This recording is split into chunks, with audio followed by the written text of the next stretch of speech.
Today on Larry King Now, four-time Grammy winner Seal on his new album. I wanted to capture all the different dynamics of love. You know, the ups, the downs, the lefts, the rights, the extreme elation, the extreme lows. And I wanted to kind of do it in an objective way, but also in a truthful way. On the state of the music industry today. As a result of copyright violation, you have diminished returns. And so, you know, record companies aren't spending a lot of money developing new artists or indeed promoting new music, not like they used to. Plus. Well, I think President Obama's I think he was kind of dealing with a damned if you do, damned if you don't situation. I mean, I personally am one of those people who don't suffer from amnesia. And when he came into power, he was called into office by an America that I felt had a few problems. It's all next on Larry King Now.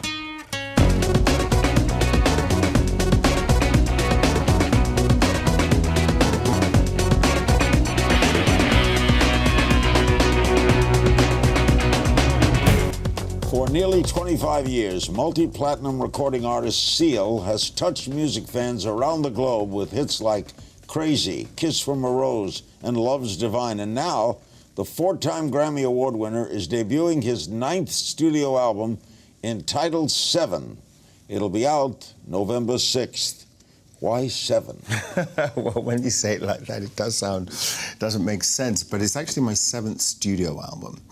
And the first, second, and fourth album were entitled simply Seal. And I intended to call this one Seal, but the record company felt that people would have difficulty differentiating it from the previous one. So it's actually called Seal Album 7 or Seal 7, but I guess now people think it's Seal. Seal? Well, my name is actually Seal Henry Samuel, and when I was at school, people called me Seal, which I wasn't too fond of. As you can imagine, the teasing that came along with that was less than pleasant. But and so I kind of dropped it when I got to high school. People called me Henry, but then You're not Henry. I'm not a Henry. My son's called Henry, and he's more of a Henry than I am. So I guess Seal. I grew up. I spent the first 27 years of my life in London. And the rest of the time I've been here in California. You recently told people that your inspiration for the new album was romance. Yes, I tried to capture. Well, first of all, I chose to write about the oldest muse known to man, which is love. But I wanted to try and capture it in a unique way. I wanted to capture all the different dynamics of love. You know, the ups, the downs, the lefts, the rights, the extreme elation, the extreme lows. And I wanted to kind of do it in an objective way, but also in a truthful way. You wrote all the songs? Yes. And some of them are co-writes, but yes. You wrote with your producer, Trevor Horn. Yes. Was he your original producer? Yes, right from the very beginning. He's been my friend, mentor, kind of like an elder brother to me. So it wasn't really like working with a producer. It was more working with somebody that you know and love so well. What brought you to the United States in the first place? The dream, the American dream. If I were to be perfectly honest, I felt that if I was ever going to make a mark in the industry that I'd been lucky enough to get into, I was going to have to break America, what we termed as break America, meaning that you have to make it in America. I felt that if I didn't do that, I wouldn't really be taken seriously, so off I came to this country. Everyone we've talked to recently says that the music business has really changed, and not for the better. You agree? Oh, I wouldn't be so drastic as to say that it's not for the better. It's definitely changed. I mean, of course, we're now in an era where you have copyright violation. There's a disappearance of physical inventory, and so that can be seen as a negative. And for the most part, it is. I mean, you know, as a result of copyright violation, you have diminished returns. And so, you know, record companies aren't spending a lot of money developing new artists or indeed promoting new music, not like they used to. comparatively speaking. And so when you have a situation of diminished returns, then you will find that it affects the kind of music which is actually being produced by artists.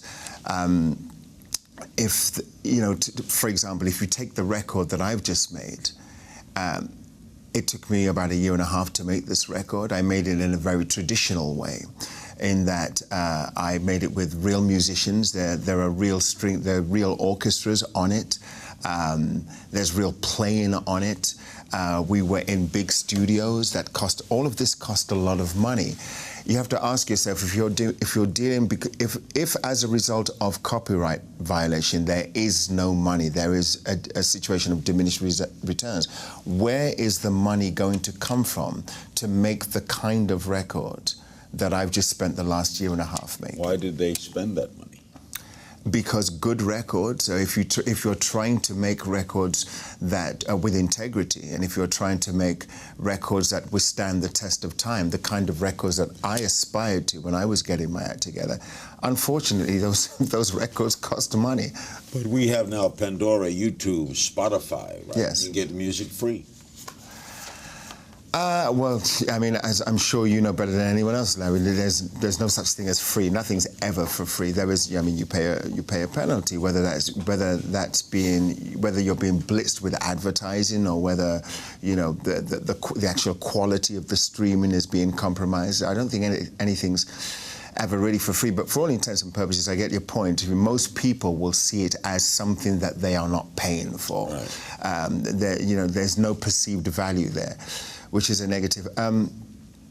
Again, I feel that because of when you get something for free like that, when you are listening to it on a streaming service, it does take away this element of perceived value, and therefore you're less likely to invest in it.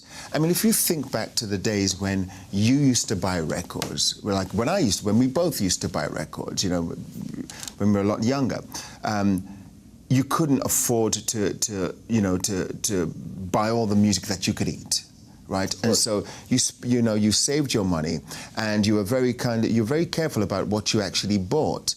And you came home and you put it on your record player, and quite often you listened to it with a group of friends, and maybe you'd like the single or the thing that you'd heard on the radio, and then there were all these album tracks that maybe didn't strike you straight away, but because you'd paid for it, because you'd invested in it, because there was perceived value, you were prepared to kind of give it a chance. You listened to it, and then you found out that actually the song that you didn't quite understand to begin with, it ended up being your favorite song. That whole sense of discovery right now is diminishing.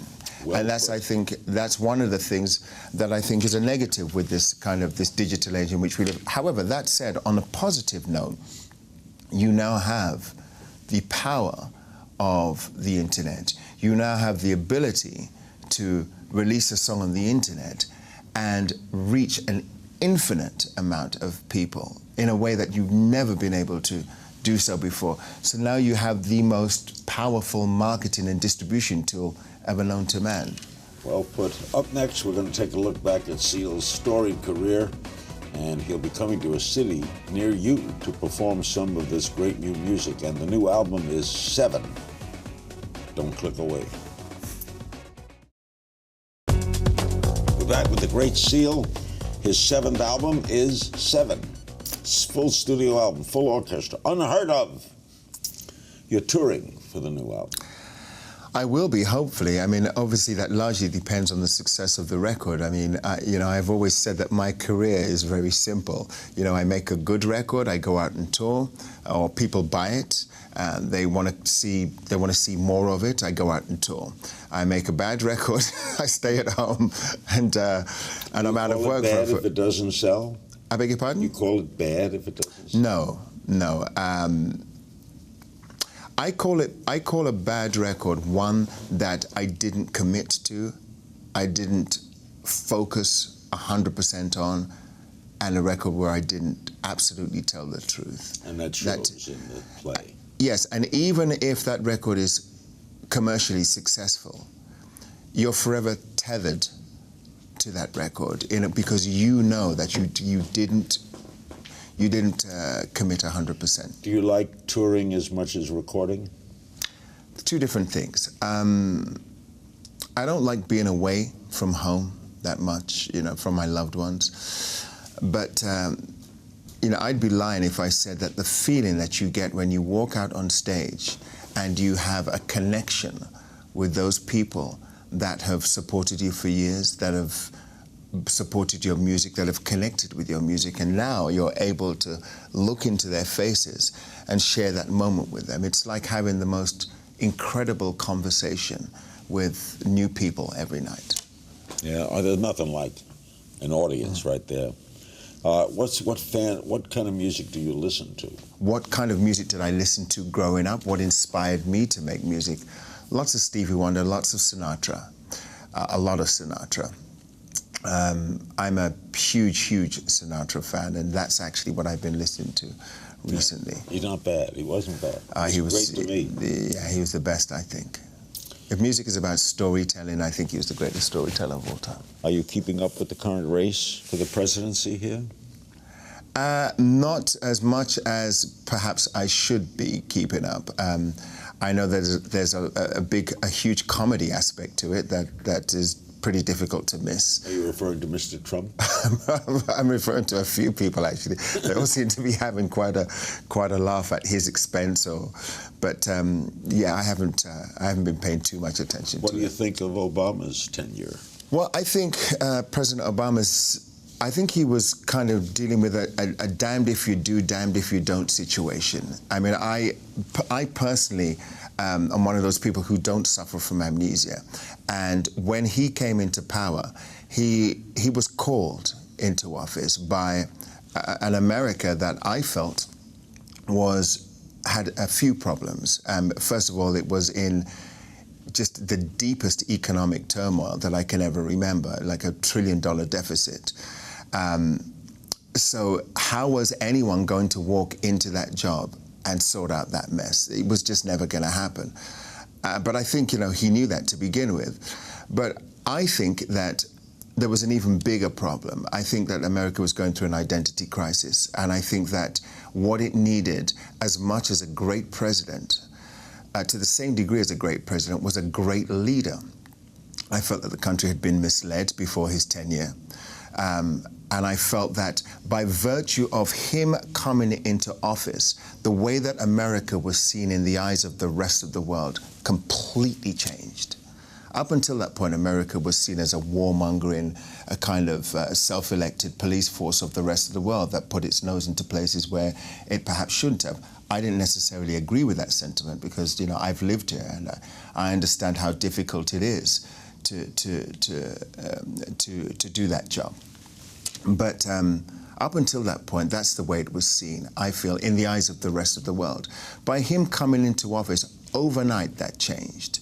And so I think it affected foreign trade, it affected commerce in this country. And also, I think America was very proud. Americans who were traveling were very proud to call themselves Americans.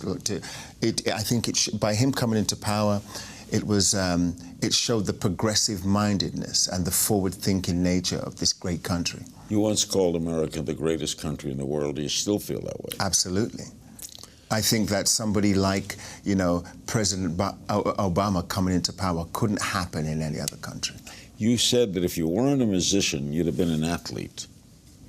What are your favorite? A frustrated athlete, and perhaps not a very good one. What are your favorite sports? Tennis. I love watching the NFL. My favorite team sport is NFL. Coming up, what is Seal's favorite city to perform in? And who's he dream of collaborating with? And we'll also play a game of If You Only Knew. Our guest is Seal. The new album is 7. Stay with us. We're back with the great artist Seal. His new album is 7. You and Heidi Klum it got a lot of attention. To say the least. You are co-parenting now. How is that working? You have 4 kids, huh? Yes, we do. And the best thing about it all is that we have 4 kids. How is it co-parenting? I think we're both lucky enough that we have, first of all, really great children. And I think anyone who's a parent will tell you just, how valuable that is, how much they appreciate the fact that their children are actually great. Co-parenting, it's the toughest gig in the world. Sure. It's the toughest, parenting in general, it's the toughest gig in the world because it's the one gig where you are not afforded the luxury of making mistakes. Every mistake you make is costly. There is no training. There is no handbook. There is no book of rules. But I think Heidi is a great parent. I think she's a great mother. I try to be the best I can be. Do you live near each other? I live in Malibu, and they live in just up on Mulholland, so in Los Angeles. But that's relatively near. Is it hard to have a relationship when both people are public? I think it depends. I've often said, if you live your relationship by the sword of the media, then be prepared to have your relationship fall at the hands of the media. By nature, I'm a very, very private person. Obviously, when I was married, I became a team player. That my MO was not to have my private life in public. But as a team player, you think about team and family first, and you do whatever it is that you feel is best for the family as a whole. But I don't like having my my private life in the media. It's not something. But I think I don't really blame the media for that. I think you either court that or you don't. There are plenty of... Your favorite, Mr. Sinatra, told me that he felt all he owed the public was his best performance. I could understand that. I don't know if that's true nowadays, because I think as somebody who is in the public eye, you have a responsibility to uphold. I think that people aspire to you if you're in the public eye.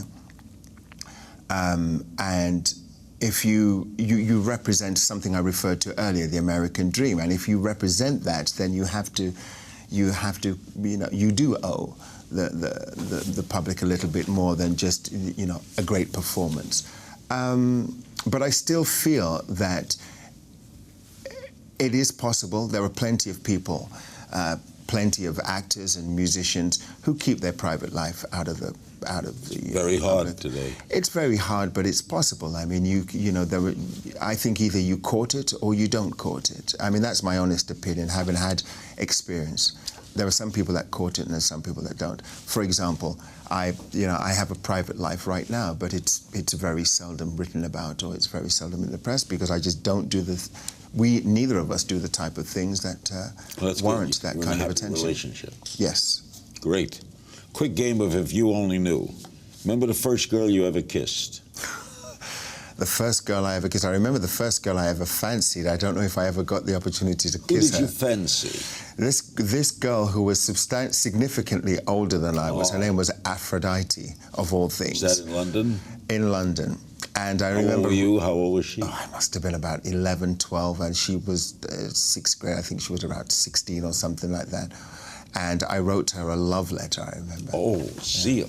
I did, yeah. I was a budding romantic even then. You ever know what happened to her? No, she's probably having a chuckle to herself when she's watching this TV show right now. What's your favorite song of your own? My favorite song of my own? When all's said and done, I'd have to say Kiss from a Rose, perhaps, because it's just been so good to me. Best album you ever listened to? Inner Vision, Stevie Wonder. If you could have a superpower, what would it be? If I could have a superpower, what would that be? I don't know, to bring about world peace. I'd like to be invisible. You'd like to be invisible? That would be good too. That would come in really handy. Pet peeve? A pet peeve. People who speak down to people. I can't bear that. An artist you'd love to collaborate with? Oh dear, who would I love to? See, I get asked this all the time, and I'm always stumped. Someone I'd like to collaborate with, maybe Stevie Wonder. Your favorite city to perform in? Wherever's home at the time. Something we'd find on your iPod that would surprise us? Oh, something on my iPod that would surprise. Oh, ask me another one. I'll come back to that one. Something that always makes you laugh. Children's laughter. Last time you were starstruck. The last time I was starstruck, it would have been an athlete, Roger Federer, meeting Roger Federer, the greatest. Something you long believed to be true that you since realize wasn't.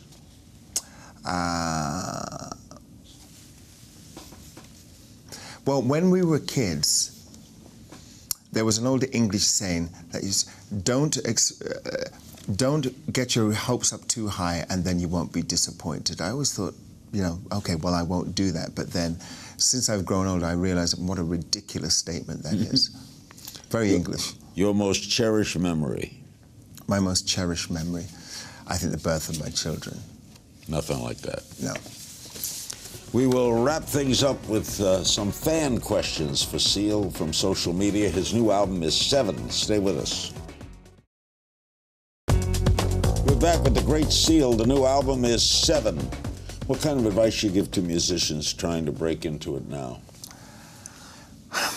Be truthful.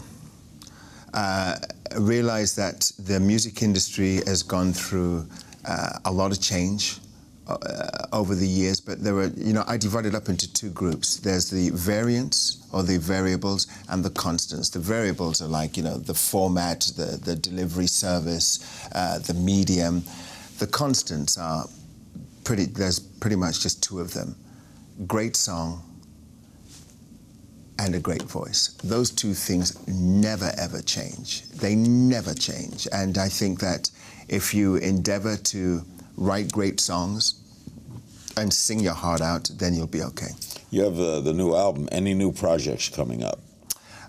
Well, I'm about to start my next project, which is I'm going to do a standards record with Trevor. And so I'll be singing a lot of Cole Porter songs. Oh, and, that's great. Yeah, we both love Great American Songbook. Of course. But I'm also doing a dance project or dance music, but in my sense, how I see it, stuff that I like to dance to. For example, in my opinion, the golden age of dance music was disco. I thought, you know, that was a time where they wrote music with a beat, a good beat, but they were still songs. Are you going to perform this, or? Oh, yeah. Okay, we have some questions from social media. Mark Webster on Facebook. If you weren't a performer, what do you think you'd be doing?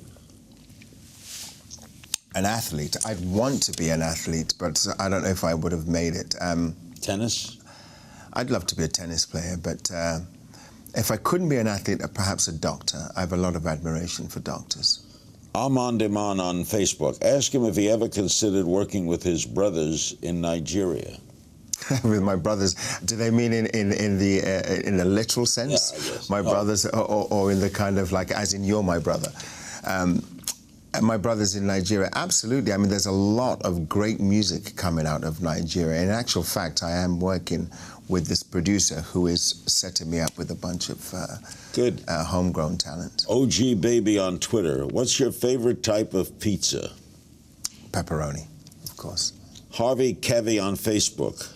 Hannah Cavi on Facebook. Will you marry me? I've seen that. I've seen that movie, and I know how it ends. At Hallie Macon on Twitter. What's your biggest regret? My biggest regret is looking back on the earlier part of my life that I hadn't enjoyed it more. I think taking it to taking it a bit. What you mean in England? Earlier part of my career. I wish that I'd kind of not taken it. You didn't like climbing up? You didn't like? I liked it, but I forgot to stop and enjoy it. Mariko Castano on Facebook. Did you like Batman Forever? Do you know, I don't know if I ever saw the movie, to be brutally honest. I liked what it brought about. At D Michelle 9 on Twitter. How would you describe your music style? Soul in the literal sense, not necessarily in the genre sense, but music of the soul. And she says also that it's so unique and you're one of her favorite artists. God bless her heart. Always great, Seal. A pleasure. My Real pleasure. pleasure. Thank you. I want to thank my guest, the great Seal. 7 is available now on iTunes. And remember, you can find me on Twitter at King's Things. I'll see you next time.